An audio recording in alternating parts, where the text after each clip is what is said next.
उम्मीद है कि हमारे इस सेल्फी वाले नाटक के बाद उसे 100% यकीन हो गया होगा कि हम वाकई खुलाश के छुट्टियों पर आए हुए बच्चे ही हैं। बेचारे को इस बात की भी खबर नहीं होगी कि हम तो हैं। अब माँ बन चुकी हो। जैसे ही रौनक ने ये कहा, राधिका उसे टोकते हुए बोली, हेलो मैडम, जरा अपना लुक देखो, अभी भी एक नंबर की बच्ची लगती हो। और कौन कह देगा तुम्हें कि तुम एक बच्चे की माँ हो। चलो, फिलहाल ये सारी बातें करने का यहाँ वक्त नहीं है। दीवारों के भी कान होते हैं, ये सारी बातें बाद में डिस्कस कर सकते हैं। फटाफट पहले अंदर चलते हैं, बहुत हो गया ड्रामा। चलो, जरूर सम्राट को हमारा एक्साइटमेंट दिखाई दे गया होगा। अब फटाफट प्लान के अकॉर्डिंग आगे बढ़ते हैं। ये बोलकर तेज तेज आवाज में हंसते बोलते हुए सभी लड़कियां अंदर की ओर बढ़ गई थी। अंदर की खूबसूरती देखकर वे सब एक साथ खुशी से चिल्ला पड़ी थी, इट्स सो ब्यूटीफुल प्लेस। उन्होंने अपनी आवाज थोड़ी तेज ही रखी थी ताकि उनका हर्षोल्लास सीधे सम्राट के कानों तक पहुंच जाए और उसे जरा सा भी ये न लगे कि लड़कियों को वहां आकर खुशी नहीं हुई है या फिर उनके लिए ये सब नया नहीं है। उसे तो यही लग रहा था कि सारी लड़कियां मिडिल क्लास घरों से आती हैं और इस तरीके का महल जैसा घर, खूबसूरत गार्डन, महंगी और एक्सपेंसिव चीजें, ये सब उन्होंने पहले कभी कहां देखा होगा। इसी सोच के साथ वो लगातार मुस्कुरा रहा था। फिलहाल वहीं दूसरी ओर लड़कियों की तेज आवाज किसी और के कानों में भी पड़ी थी। वो कोई और नहीं बल्कि राजवीर की बदहवास सी बीवी थी, जिसे डॉग अटैक के बाद राजवीर ने कुछ इंजेक्शन लगाए थे, जिससे वो गहरी नींद में सो गई थी। अब अचानक उसकी आंख खुल गई थी। वो आसपास देखने की कोशिश कर रही थी कि इतने जोर जोर से खुशी में चिल्लाने वाला कौन है, लेकिन दरवाजा बाहर से लॉक होने की वजह से न तो वो बाहर निकल पा रही थी और न ही इतनी तेज आवाज में बोल पा रही थी कि कोई उसके लिए दरवाजा खोल दे। फिलहाल वो चाहकर भी किसी को कुछ भी बता पाने की हालत में नहीं थी। वहीं दूसरी ओर वंशिका इस वक्त कहीं और नहीं बल्कि ध्रुव के साथ अस्पताल में प्रशांत जी के ठीक सामने मौजूद थी। प्रशांत जी मुस्कुराते हुए वंशिका को देख रहे थे और बोले थे, थैंक यू सो मच बेटा। हमें तो लगा था कि अब हमारी आंखें सीधे स्वर्ग में ही खुलेंगी, लेकिन तुमसे मिलकर एक बार फिर अच्छा लगा। वंशिका ने मुस्कुराते हुए कहा था, आपको कुछ नहीं होगा, आप नहीं जानते आप मेरे लिए कितने स्पेशल हैं। ये कहते हुए उसकी आंखें भर आई। तब प्रशांत जी तड़प कर बोले, बेटा प्लीज एक भी आंसू नहीं, हम तुम्हारी आंखों में आंसू नहीं देख सकते। उन गुंडों ने हमें भले ही जिंदा छोड़ दिया हो, लेकिन तुम्हारे आंसू जरूर हमारी जान ले लेंगे। ये सुनकर वंशिका आंसू पहुंचकर जल्दी से बोली थी, आपको कुछ नहीं होगा, और वैसे भी मैं यहाँ आपसे सिर्फ मिलने के लिए ही नहीं बल्कि आपसे बहुत सारा काम करवाने के लिए भी आई हूँ। ये बोलकर उसने जल्दी ही माहौल हल्का फुल्का किया और एक बार फिर सारी बातें प्रशांत जी के साथ डिस्कस करना शुरू कर दिया था। प्रशांत जी को ज्यादा कुछ खास याद नहीं था कि आखिर वो बेहोश कैसे हुए थे, उनके साथ क्या हुआ था। उन्हें बस इतना ही याद था कि जांच के दौरान जो लोग आए थे वे सिर्फ और सिर्फ एंटीडोट के बारे में ही पूछ रहे थे। उन्होंने धीमी आवाज में कहा था, मुझे ज्यादा कुछ याद नहीं है, लेकिन इतना जरूर समझ आया कि ये सब किसी राजनीति के तहत करवाया गया था, क्योंकि वे लोग आकर सिर्फ एंटीडोट के बारे में ही पूछ रहे थे और उसके बारे में मुझे एक गहरा रहस्य पता चला है। ये सुनकर वंशिका चौंकते हुए बोली थी, रहस्य? कैसा रहस्य गुरुजी? आखिर आप कहना क्या चाहते हैं? तभी प्रशांत जी ने गहरी सांस ली और बहुत ही गुप्त शब्दों में वंशिका और ध्रुव को सब कुछ बताना शुरू कर दिया। जैसे जैसे उनकी बातें समझ में आ रही थी, वंशिका और ध्रुव के चेहरों पर एक अलग सी खुशी और चमक साफ दिखाई देने लगी थी। वंशिका खुद को रोक नहीं पाई और खुशी से उछलकर वहीं ध्रुव से लिपट गई थी। Oh my God, oh my God, ये कहते ही वे दोनों मुस्कुरा दिए थे। ऐसा लग रहा था जैसे उनके हाथ कोई खजाना लग गया हो। फिलहाल जल्दी ही वंशिका ने गुरुजी की तरफ देखते हुए कहा था, सर आपको सारी चीजों का पता है कि आपने किस तरीके से वो एंटीडोट बनाया था, बस आप मुझे उसकी सारी डिटेल्स शेयर कर दीजिए, मैं फटाफट एंटीडोट बनाना चाहती हूँ। ये सुनकर प्रशांत जी चौंक गए थे और कुछ पूछने ही वाले थे कि वंशिका ने उन्हें रोकते हुए कहा था, मुझे हर हाल में ये एंटीडोट बनाना ही है और वैसे भी आज ही बनाना है। आपके पास सारी चीजें अवेलेबल हैं और बाकी चीजें हम लैब से मंगवा सकते हैं। ये बोलकर उसने गुरुजी की मदद से फटाफट सारी चीजें तैयार कर ली थी। कौन सी चीज कितनी मात्रा में इस्तेमाल करनी है, सब कुछ उसने ध्यान से नोट कर लिया था। इसके बाद वो बहुत खुश होकर प्रशांत जी का ढेर सारा शुक्रिया अदा करते हुए ध्रुव के साथ घर के लिए निकल गई थी। वहीं दूसरी ओर घर पर नानी माँ के साथ आकाश, सुमित और आहाना मौजूद थे। अरमान उस वक्त वहां नहीं था। तभी आकाश थोड़ा परेशान होते हुए बोला था, पता नहीं हमने लड़कियों को इस तरीके से भेजकर ठीक किया या गलत, कम से कम हमें कुछ सिक्योरिटी गार्ड तो उनके साथ भेज देने चाहिए थे। तभी आहान हंसते हुए बोला था, अरे आकाश भाई आप इतना परेशान क्यों होते हैं? क्या आपको नहीं पता कि मेरी हवाई क्या चीज है? ऊपर से आस्था भाभी और मारिया दीदी भी साथ में है। उनके सामने अगर कोई आ भी जाए तो वे बड़े से बड़े बॉडी बिल्डर को एक ही झटके में सुला सकती है। अब टेंशन मत लीजिए, वे लोग आते ही होंगे। तभी आकाश बोला था, अरे बेटा एक काम करते हैं, मैं फोन करके उनसे पूछ लेता हूँ कि कहीं किसी तरह की कोई परेशानी तो नहीं है। राधिका को फोन कर लेता हूँ। लेकिन तुरंत नानी माँ ने मना करते हुए कहा था, अरे बेटा कैसी बातें कर रहे हो, वे लोग पूजा अर्चना में बैठे होंगे, बच्चों का दिल पहले से ही अशांत है, थोड़ा पूजा पाठ भगवान की बातें सुनेंगे, अच्छी बातें सीखेंगे तो उनके बेचैन दिल को भी करार मिल जाएगा। इस वक्त तुम्हें फोन नहीं करना चाहिए। तभी आहान ने सवाल किया था, लेकिन ये अरमान भाई, अविनाश भाई और अबीर सिंह राठौड़ ये सब कहाँ चले गए हैं? इनका कहीं कुछ पता क्यों नहीं चल रहा? तब आकाश ने रहस्यमय अंदाज में कहा था, अरमान का तो कुछ पता नहीं कि वो कब क्या करता है। हालांकि मैंने उसके पीछे कुछ बॉडीगार्ड लगा रखे हैं बिना उसे बताए उसे फॉलो करने के लिए, क्योंकि जब से उसकी याददाश्त वापस आई है वो कुछ अजीब सा बिहेव करने लगा है। इस हालत में उसे हमेशा अकेला छोड़ना भी ठीक नहीं है। इसीलिए सेफ्टी का ध्यान रखते हुए मैंने कुछ गार्ड्स उसके पीछे लगाए हुए हैं। लेकिन फिर भी आप लोग भी ध्यान रखें। ये बोलकर आकाश वहां से चला गया। वही डार्क विला में सम्राट ने सभी लड़कियों को वेलकम बुके दिए और बेहद जेंटलमैन की तरह उनसे मिला। उसकी शराफत देखकर कोई भी ये अंदाजा नहीं लगा सकता था कि सामने खड़ा इंसान असल में एक नंबर का साइको है, जो किसी की भी बेदर्दी से जान ले सकता है और उसके खून की आखिरी बूंद तक रिसते हुए उसे मारते रहने का मंजर देख सकता है। फिलहाल आस्था ने तुरंत सम्राट से कहा, सर आपको इतनी फॉर्मेलिटी की कोई जरूरत नहीं थी, आपको खामेखा तकलीफ हुई सर। जैसे ही आस्था ने अपनी आवाज में छुपे गुस्से और नफरत को दबाकर एक मीठा लहजा अपनाया, सम्राट को ऐसा लगा मानो किसी ने उसके दिल पर हल्की सी गुदगुदी कर दी हो। वो तुरंत तिरछी नजर से आस्था को देखने लगा। एक पल के लिए आस्था उसके इस व्यवहार से अंदर ही अंदर सहम गई, क्योंकि ऐसा ही बर्ताव उसने पहले भी देखा था जब अरमान सिंघानिया उसकी जिंदगी में आया था। सम्राट भी कुछ वैसा ही व्यवहार कर रहा था। लेकिन जैसे ही सम्राट को लगा कि आस्था उसके इस अंदाज से थोड़ा घबरा रही है, वो तुरंत सीधा होकर खड़ा हो गया और बोला, आप आई ना प्लीज। और फिर वैसे भी मैंने कुछ दोस्त बनाए हैं, तो उनके साथ इतना फॉर्मल होना तो बनता है ना। ये कहते हुए सम्राट ने हंसी खुशी का माहौल बनाते हुए सबको ड्रिंक सर्व करवाया। खास तौर पर आस्था के लिए वो खुद आगे बढ़कर सर्व करने लगा। कहीं ना कहीं साड़ी में सजी आस्था को देखकर उसकी नीयत डगमगाने लगी थी। वो मन ही मन कई बार आस्था को अपने वश में करने की कल्पनाएं कर चुका था। कितनी बार उसे बेड पर पटक चुका था, लेकिन अब तक उसने उसे छुआ तक नहीं था। सब कुछ सिर्फ उसकी बीमार सोच के छोटे छोटे ख्वाबों तक सीमित था। उधर आस्था अपनी पैनी निगाहों से चारों तरफ का जायजा ले रही थी। फिर उसने सम्राट की तारीफ करते हुए कहा, सर आपका विला तो बेहद खूबसूरत है। सच बताऊं, इतनी खूबसूरती मैंने अपनी पूरी जिंदगी में कहीं नहीं देखी। अगर आपको बुरा न लगे तो क्या आप मुझे अपना पूरा घर दिखा सकते हैं प्लीज। जैसे ही आस्था ने मुस्कुराते हुए ये कहा, सम्राट तो पहले ही उसकी खूबसूरती का कायल हो चुका था। वो अपनी सोचने समझने की ताकत जैसे खो बैठा था। उसके लिए ये किसी सौभाग्य से कम नहीं था। वो हल्का सा झुककर बोला, ओह ये तो मेरी खुशनसीबी होगी कि आप ये विला देखना चाहती हैं। सम्राट को आस्था के सामने यूं झुकते देख उसके कुछ गार्ड्स को अचानक खांसी आने लगी। सम्राट ने उन्हें ऐसी नजर से घूरा मानो सिर्फ आंखों से ही उनका अंत कर देगा। सभी ने तुरंत अपनी नजरें झुका ली। ये पूरा दृश्य अनायास ही आस्था ने भी देख लिया और वो थोड़ा सा सहम गई। हालांकि उसने अपनी घबराहट को चेहरे पर आने नहीं दिया। उधर बाकी लड़कियां एक तरफ बैठकर हंसी खुशी का दिखावा करते हुए बातें कर रही थीं, लेकिन उनके दिलों में डर और दर्द का तूफान चल रहा था। वे चाहकर भी अपने चेहरे पर वो भय जाहिर नहीं कर सकती थीं। वे जानती थीं कि अगर उन्होंने जरा सी भी गलत हरकत की तो सम्राट के इशारे पर सब कुछ खत्म हो सकता है। चारों तरफ खड़े खतरनाक बॉडीगार्ड्स को देखकर उनका डर और भी बढ़ जाता था।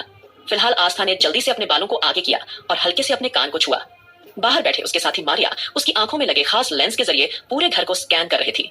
आस्था की आंखों में बेहद बारीक और खास तकनीक वाले लेंस लगे थे, जो उसकी असली आंखों जैसे ही दिखते थे। जिस दिशा में वो देखती, उस जगह का अंदर बाहर तक का दृश्य रिकॉर्ड और ट्रांसमिट हो जाता था। यहाँ तक कि बंद कमरों के भीतर की संरचना भी इन लेंस की मदद से समझी जा सकती थी। आस्था अब पूरी तरह सतर्क थी। वो बहाने से घर के एक एक कोने को देखने लगी थी और साथ ही अपने मिशन की हर कड़ी को चुपचाप आगे बढ़ा रही थी। आखिर क्या है आस्था का मिशन डार्क विला आने का जानने के लिए बने रहिए दोस्तों, और सुनते रहिए तेरे इश्क में, ओनली ऑन पॉकेट एफएम पर। उस दरवाजे को ध्यान से घूरना शुरू कर दिया। तभी मारियन आस्था अब पूरी तरह सतर्क थी। वो बहाने से घर के एक एक कोने को देखने लगी थी और साथ ही अपने मिशन की हर कड़ी को चुपचाप आगे बढ़ा रही थी और हर कोने की घर की खूबसूरती की तारीफ करते जा रहे थे, ताकि सम्राट को बिल्कुल भी ऐसा न लगे कि यहाँ पर किसी तरह की कोई चाल चली जा रही है। जैसे ही आस्था ने एक बंद पड़े कमरे को देखा और उस पर लगे हुए बड़े से ताले को गौर से देखा, तो उसे समझते देर नहीं लगी कि जिस मकसद के लिए वो यहाँ आई है, वो मकसद इसी दरवाजे के पीछे छिपा हुआ है। आस्था ने जल्दी से अपनी बड़ी बड़ी आंखें फैलाकर उस दरवाजे को ध्यान से घूरना शुरू कर दिया। तभी मारिया ने अपनी आंखों में लगे लेंस के थ्रू उस दरवाजे को स्कैन किया। कुछ सेकंड बाद वो पूरी तरह हैरानी से भरकर बोली, आस्था यही है। जैसे ही ये कंफर्म हुआ, आस्था के चेहरे से पसीना निकलना शुरू हो गया। वहीं सम्राट, जो बड़े ही प्यार से आस्था को लगातार निहार रहा था, उसे घबराया हुआ देखकर बोला, क्या बात है आस्था जी, आपको कुछ परेशानी है क्या? अगर आप चाहें तो वहां चलकर बैठ सकते हैं। ये कहकर वो आस्था को एक एक करके अपना कमरा दिखाने लगा, लेकिन आस्था उसके कमरे में नहीं जा सकती थी। उससे पहले ही उसने अपने हाव भाव से अपनी सभी सहेलियों को इशारा कर दिया जो उससे कनेक्ट थी। तभी सभी लड़कियां एक साथ ऊंची आवाज में चिल्लाने लगी, अरे आस्था, कहाँ चली गई हो तुम? आस्था सब समझ चुकी थी कि सम्राट उसे अपने कमरे में ले जाकर कुछ और ही इरादे रखता है। कौन जाने कमरे में जाकर वो अपनी हद भी पार कर दे। इसीलिए सभी लड़कियां एक साथ शोर मचाने लगी। आस्था जल्दी से बोली, सॉरी सर, आपका कमरा हम फिर कभी देख लेंगे। देखा ना आपने, मेरी फ्रेंड्स कितना ज्यादा चिल्ला रही हैं। अगर मैं अभी नहीं गई तो ये पूरा विला सिर पर उठा लेंगी। एक पल के लिए ये बात सुनकर सम्राट का चेहरा काला पड़ गया। उसका दिल तो कर रहा था कि आस्था को बालों से पकड़कर कमरे में घसीट ले जाए, लेकिन उसने अपने चेहरे की मुस्कान जरा भी कम नहीं होने दी और चुपचाप उसके पीछे पीछे हॉल में आ गया। हॉल में आकर आस्था ने गहरी सांस ली। वो जल्दी से अपनी सहेलियों के पास पहुंची और गुस्से का नाटक करते हुए बोली, क्या है, इतना तेज क्यों चिल्ला रही थी तुम लोग? मिस्टर ठाकुर मुझे पूरा घर दिखा रहे थे। तुम जानती हो उनका घर कितना ज्यादा खूबसूरत है। तुम्हारी वजह से मैं पूरा घर नहीं देख पाई और मुझे यहाँ आना पड़ा। ऐसी भी क्या आफत आ गई थी जो तुम लोग इतना तेज चिल्ला रही थी? वो बनावटी गुस्से और नाराजगी के साथ सबको घूरते हुए एक ही सांस में सारी बातें कह गई। वहीं सम्राट अंदर ही अंदर उसके सारे दोस्तों रौनक, राधिका और एंजेल को खौफनाक मौत देने का ख्याल मन ही मन सोच चुका था, क्योंकि उसे लग रहा था कि ये लोग उसके और आस्था के बीच में आ रहे हैं। लेकिन फिलहाल आस्था को सुरक्षित देखकर उसे थोड़ा सुकून मिला। तभी रौनक मुंह बनाते हुए बोली, यार मुझे क्या पता था कि तुम सर के साथ घर देख रही हो। हमें लगा पता नहीं कहाँ चली गई हो। और ये देखो ना, कितना डिलीशियस पिज्जा रखा है सामने। हम तो सारा पिज्जा खाने वाले थे, फिर हमें तुम्हारी याद आ गई, इसीलिए एक साथ आवाज लगा दी। अब तुम्हें पिज्जा खाना है तो बताओ, वरना तुम तो जानती हो। राधिका तुरंत रौनक को घूरते हुए बोली, अरे हम तो तुम्हें इसीलिए बुला रहे थे, तुम जानती हो ना ये रौनक अकेले ही सारा पिज्जा खा जाएगी। पिज्जा इसकी बहुत बड़ी कमजोरी है। हमने सोचा तुम भी आ जाओ, कुछ खा लो। जैसे ही राधिका ने यह बात कही, आस्था ने नाराजगी छोड़कर पिज्जा की तरफ देखा। सम्राट का चेहरा देखकर उसका मन तो कर रहा था कि उसी वक्त उसका मुंह तोड़ दे, लेकिन उसने खुद को संभाला और मुस्कुराते हुए बोली, ओह सच में पिज्जा। सम्राट तुरंत बोला, सब कुछ हमने आपके लिए ही तो अरेंज किया है, प्लीज एक स्लाइस लीजिए। आस्था ने एक स्लाइस उठाई और जैसे ही मुंह में डालने लगी, उसकी नजर वहां खड़े सभी सिक्योरिटी गार्ड्स पर चली गई। वो थोड़ा असहज दिखने का नाटक करने लगी। सम्राट ने उसकी आंखों का इशारा समझ लिया और धीमे स्वर में बोला, क्या बात है, आप कुछ परेशान लग रही हैं, इतनी ज्यादा अनकंफर्टेबल क्यों महसूस कर रही हैं? आस्था ने तुरंत संभलते हुए कहा, वो सर आपके इतने सारे गार्ड सामने खड़े हैं, थोड़ा अजीब लग रहा है। सर आपको अगर ठीक लगे आप चाहें, आप उन्हें भी खाने के लिए यहीं बुला लीजिए प्लीज, ऐसे अकेले खाते हुए अच्छा नहीं लग रहा है। जैसे ही आस्था ने यह कहा, सम्राट ने तुरंत घूरकर अपने गार्ड्स को देखा और आंखों ही आंखों में उन्हें वहां से बाहर जाने का इशारा कर दिया। उसके इशारे को समझते ही सभी गार्ड एक एक करके वहां से बाहर निकल गए। सभी गार्ड के जाने के बाद सम्राट ने तुरंत उन्हें टेक्स्ट मैसेज छोड़ दिया, कोई भी गार्ड किसी भी लड़की को आंख उठाकर नहीं देखेगा। अगर किसी भी गार्ड को किसी लड़की को देखते हुए पाया गया, उसी वक्त उसे शिकारी कुत्तों के सामने जिंदा डाल दिया जाएगा। सभी गार्ड सम्राट की धमकी वाला मैसेज पढ़कर पूरी तरह घबरा गए थे। उसके बाद उन्होंने एक दूसरे से प्रॉमिस कर लिया था कि भूल कर भी वह लड़कियों की ओर बिल्कुल नजरें उठाकर नहीं देखेंगे, क्योंकि सम्राट की आंखें चिल के जैसे थी, वो उन पर पूरी तरह से नजर रखे हुए था। सम्राट के खौफनाक चेहरे को वह लोग अच्छी तरह से जानते थे। लेकिन ठीक उसी वक्त आस्था ने गहरी नजरों से रौनक को देखा। रौनक ने तुरंत इशारा समझ लिया और अचानक फटाफट से पिज्जा की ओर हाथ बढ़ाते हुए बोली, देखो आस्था, तुम ऐसा नहीं कर सकती, सारा पिज्जा खुद नहीं खा सकती, मुझे भी दो। ये कहकर वो जानबूझकर आस्था के हाथ से पिज्जा लेने लगी और दोनों ने ऐसा दिखावटी झगड़ा किया कि एक पूरी पिज्जा स्लाइस आस्था की साड़ी पर गिर गई। ये देखकर सम्राट को इतना गुस्सा आया कि उसका मन किया उसी वक्त रौनक का गला दबा दे। लेकिन अगले ही पल रौनक ने मासूम बनते हुए कहा, आई एम सॉरी आस्था, मुझे नहीं पता था कि पिज्जा तुम्हारी साड़ी पर गिर जाएगा। आस्था ने गुस्से का नाटक करते हुए कहा, पता नहीं तुम्हारी यही हरकतें रहती हैं। सर हमारे बारे में क्या सोचेंगे, हम लोग कहां से आए हैं, आखिर तुम ऐसा कैसे कर सकती हो? जैसे ही आस्था ने नाराजगी के साथ ये कहा, सम्राट ने तुरंत अपने चेहरे के एक्सप्रेशन बदल लिए और मुस्कुराते हुए बोला, अरे नहीं, इसमें कोई बात नहीं है। आप लोगों को देखकर तो मुझे अपने बचपन के दिन याद आ गए। बचपन में ऐसी शरारतें कितनी अच्छी लगती थीं। ये कहकर उसने जानबूझकर अपने चेहरे पर मुस्कान बनाए रखी। हालांकि अंदर अंदर उसका रौनक का पूरी तरह से गला दबाने का दिल कर रहा था। आखिरकार रौनक की हिम्मत कैसे हुई उसके सपनों की लड़की की साड़ी पर किसी तरह का कोई भी कचरा गिराने की? अपने ही इमेजिनेशन में वह रौनक को बड़ी ही खतरनाक मौत दे चुका था, लेकिन उसने अपनी उस कल्पना की एक भी झलक चेहरे पर नहीं आने दी। उसने पूरी तरह अपने जज्बातों को छिपा लिया था। हालांकि राधिका और एंजेल बड़ी ही सावधानी से सम्राट की ओर देख रही थी। ऐसा लग रहा था मानो वे उसके चेहरे को पढ़ने की कोशिश कर रही हों कि आखिर इस वक्त उसके मन में क्या चल रहा है। एक पल के लिए सभी की सांसें अटक गई थी। किसी को समझ नहीं आ रहा था कि न जाने कब सम्राट का गुस्सा भड़क जाए और वह सबको बंदी बनाने का हुक्म दे दे। सम्राट के बारे में जितनी भी जानकारी जुटाई जा सकती थी, वह लोग पूरी तैयारी के साथ ही वहां आए थे। फिलहाल जब राधिका ने सम्राट के एक्सप्रेशन को थोड़ा बहुत समझ लिया, तो उसने रौनक की ओर देखते हुए कहा, क्या यार रौनक, जहां देखो बच्चों जैसा बिहेव करने लग जाती हो। एंजेल ने भी रौनक को देखकर कहा, हाँ यार तुम्हें ऐसा नहीं करना चाहिए। देखो ना, आस्था की ये फेवरेट साड़ी थी और देखो कितनी गंदी हो गई है। जैसे ही सभी ने मिलकर रौनक को थोड़ा बहुत डांटा, रौनक ने रोने जैसी शक्ल बनाकर कहा, यार इसमें मेरी क्या गलती? सम्राट सर ने इतना टेस्टी पिज्जा बनवाया था कि मुझसे रुका ही नहीं जा रहा था और इसी चक्कर में ये सब हो गया। प्लीज आस्था मुझे माफ कर देना, और सम्राट सर आप भी प्लीज मुझे माफ कर दीजिए। आप भी सोच रहे होंगे कि कितनी ज्यादा जल्दबाज लड़की हूं मैं। तभी सम्राट, जो कुछ ही पल पहले अपने मन में रौनक को खतरनाक सजा देने की सोच रहा था, उसके माफी मांगने पर उसकी ओर देखने लगा और बोला, अरे अरे रौनक जी, कैसी बातें कर रही हैं आप? ये आपका अपना घर है, आप जैसे चाहें वैसे खा सकती हैं, वैसे पी सकती हैं, प्लीज दिल छोटा मत कीजिए। सम्राट के इस तरह से बोलने पर कहीं ना कहीं सभी ने राहत की सांस ली। माहौल जो कुछ पल पहले तक तनाव से भरा हुआ था, अब थोड़ा हल्का पड़ने लगा। आस्था ने रौनक की ओर देखते हुए नरमी से कहा, अरे यार रौनक, मुझे साड़ी का इतना भी बुरा नहीं लग रहा। अगर तुम दुखी रहोगी और रोती रहोगी तो मुझे जरूर बुरा लगेगा। प्लीज अपने आंसू पोंछ लो और बिल्कुल ठीक हो जाओ। यह कहते हुए आस्था ने रौनक को पूरी तरह से कंफर्टेबल महसूस कराने की कोशिश की। दरअसल आस्था अच्छी तरह जानती थी कि रौनक दिल की साफ है, लेकिन उसका मुंह जरा फिसल जाता है। अगर उससे गलती से भी कुछ ऐसा निकल गया जो नहीं निकलना चाहिए, तो यहाँ उन्हें लेने के देने पड़ सकते हैं। इसलिए वह हर हाल में माहौल को सामान्य बनाए रखना चाहती थी, ताकि कोई अनचाही बात बाहर ना आ जाए। सारी लड़कियां एक साथ पड़ी थी, नेचुरल एक्टिंग कर रही थी। तभी आस्था जल्दी से खड़ी हो गई और सम्राट को देखकर बोली, सर अगर बता सकें तो वॉशरूम किधर है? सम्राट ने तुरंत वॉशरूम की ओर इशारा किया। आस्था ने हल्की मुस्कान के साथ कहा, सर, आपका घर तो महल जैसा बड़ा है, मैं तो कंफ्यूज हो जाऊंगी। प्लीज किसी नौकर को बुला दीजिए, वो मुझे वॉशरूम तक ले जाएगा। जैसे ही आस्था ने ये कहा, सम्राट तुरंत बोला, अरे किसी और की क्या जरूरत है, आप मेरी मेहमान हैं, तो मैं खुद आपको लेकर चलता हूँ। ये कहकर वो आस्था को साथ लेकर जाने लगा, लेकिन तब तक उनका असली काम हो चुका था। आस्था के जाते ही रौनक ने अपना प्लान शुरू कर दिया। कुछ ही देर बाद आस्था साड़ी साफ करके वॉशरूम से बाहर आ गई। वहीं सम्राट की आंखों में एक बार फिर आस्था की छवि बस गई। वो मन ही मन उसे अपने साथ बाथरूम में कल्पना करने लगा और उसके भीतर एक अजीब सी सनसनी दौड़ गई। उसे यह एहसास अच्छा लग रहा था। फिलहाल उसने अपने जज्बातों पर काबू रखा और मन ही मन सोचा, बस आज ये लड़की यहाँ से चली जाए, फिर इसे अकेले बुलाना काफी आसान होगा और फिर मैं इसके साथ जो चाहूंगा वो करूंगा। ये सोचकर वो अंदर ही अंदर खुश हो रहा था। आस्था जल्दी से साड़ी ठीक करके बाहर आई और बोली, I am so sorry sir, आपको ये सब देखना पड़ा। मेरे दोस्त अचानक ऐसा कर देंगे, मैंने सोचा नहीं था। आई होप आपको बुरा नहीं लगा होगा। सम्राट तुरंत बोला, बुरा लगने वाली कोई बात नहीं है, आप लोग प्लीज एंजॉय कीजिए। वो सबके साथ वापस बैठ गया। उसने मुस्कुराते हुए कहा, अब आप लोग मेरी मेहमान हैं, जो दिल करे वो कीजिए।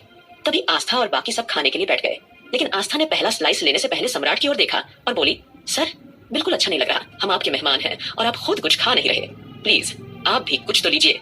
सम्राट हल्की हंसी के साथ बोला, लेकिन आप लड़कियों के बीच में मैं अकेला लड़का बैठा हुआ क्या अच्छा लगूंगा। तभी आस्था तुरंत खड़ी हुई। उसने सम्राट का हाथ पकड़ लिया और बोली, सर प्लीज आप इतने अच्छे हैं, ऐसी फॉर्मेलिटी मत कीजिए, आइए बैठिए ना। ये कहकर उसने उसे अपने पास वाली कुर्सी पर बैठा दिया। सम्राट अपनी ललचाई नजरों से आस्था को देख रहा था। उसके पास बैठने की वजह से आस्था की कमर का हिस्सा साफ दिखाई दे रहा था और वो बेसुध होकर उसे देखता जा रहा था। आस्था जानती थी कि उसकी नजरें उस पर टिकी हुई हैं, लेकिन उसने पूरी तरह से नेचुरल एक्टिंग बरकरार रखी। उसने जल्दी से कुछ चाइनीज खाना प्लेट में डालकर सम्राट को सर्व किया। सम्राट ना चाहते हुए भी आस्था को देखते देखते एक एक बाइट खाने लगा। वहीं बाकी सभी लड़कियां मुस्कुराते हुए आपस में बातें कर रही थीं, लेकिन उनका ध्यान पूरी तरह आस्था और सम्राट पर ही था। जैसे जैसे सम्राट खाता जा रहा था, उसका कंट्रोल ढीला पड़ता जा रहा था। अचानक उसके मन में ख्याल आया कि उसे अभी इसी वक्त आस्था की कमर को छू लेना चाहिए। धीरे धीरे उसने अपना हाथ आस्था की कमर की ओर बढ़ाना शुरू कर दिया। आगे की स्टोरी जानने के लिए बने रहिए दोस्तों और सुनते रहिए तेरे इश्क में। दोस्तों आज का ये